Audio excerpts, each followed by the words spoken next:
High বন্ধুরা, আমি Rishita creation থেকে বলছি, সুচরিতা। তোমরা আমাকে অনেকেই দেখেছো। তো আমি আজকে একটা এমনই জিনিস তোমাদেরকে বলতে চাইছি। আমাদের এখানে প্রকল্প আছে, জল প্রকল্প। তো সেখানে বড় বড় মোটা মোটা পাইপ আছে, যে সেই পাইপের ভেতর দিয়ে একটা এমন সাপ বেরিয়েছে, যে সাপটার দুটো শিং আছে।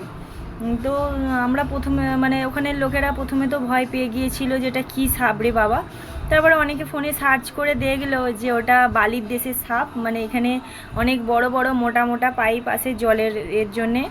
তো বালিও আনা হয় হয়তো সেখান থেকেই কোনো প্রকারে কীভাবে চলে এসে সাপটা। তো আমাদের এখানের লোকেরা তো ভয় পেয়ে সাপটাকে মেরে ফেলেছে। তো সেটাই আমি আপনাদেরকে দেখাচ্ছি, দেখুন। আর সাপটা এমনই বিকট, একটা আওয়াজ করছে যখন মারছে না, দেখলে এটা কেমন লাগে। আমি একজনের এখানে মেরেছে, অনেকে দেখেছে, কিন্তু আমি তো সেই সময় ছিলাম না ওখানে।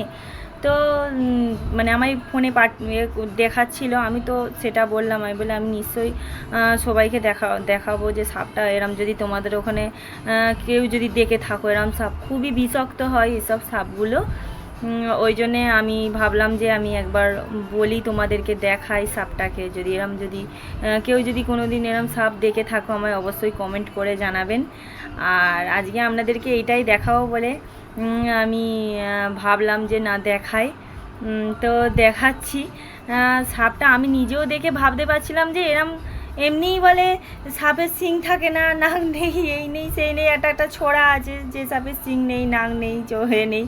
তো সে হিসাবে তো এখন দেখছি সাপের শিংও আছে, আর দুদিন পরে দেখবো হাত পাও আছে, সবই আছে। তো আমি ভাবতেও পারছিলাম না যে এরকম সাপটার শিং আছে। আমি বিশ্বাস করছিলাম না।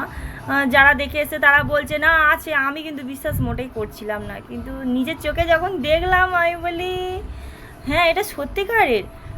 আমি নিজেও একটা মতন হয়ে গেছি। তো আজকে তোমাদেরকে এইটাই দেখানো জানানোর ছিল, তাই আজকে এইটুকুনি।